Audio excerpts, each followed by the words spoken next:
Nay, pasok na po ako ng school Anak, anong nangyari sa'yo? Ba't parang pauwi na itsura mo? Tinapos ko yung research namin. Visit yung mga kagrupo ko, walang inambag. Apakaseryoso mo naman kasi. Wala ba sa New Year's resolution mo yung mag-enjoy? Mag-e-enjoy lang ako pag ako yung top 1 sa klase namin. Sana, sa pagiging fresh, top 1 ka din. Che, alis na nga ako. A few moments later.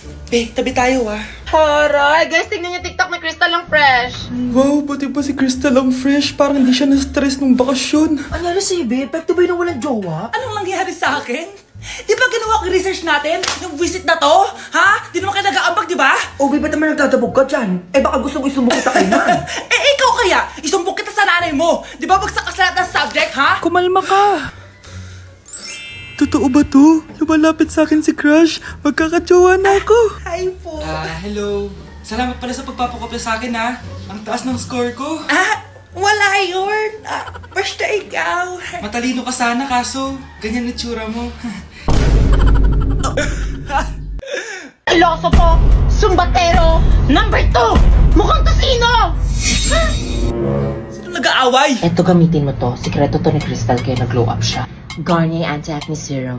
Be, totoo ba yan? No bumps, pimples, and acne marks? Mag-glow up na ako! Oo, be. Ito, try mo na.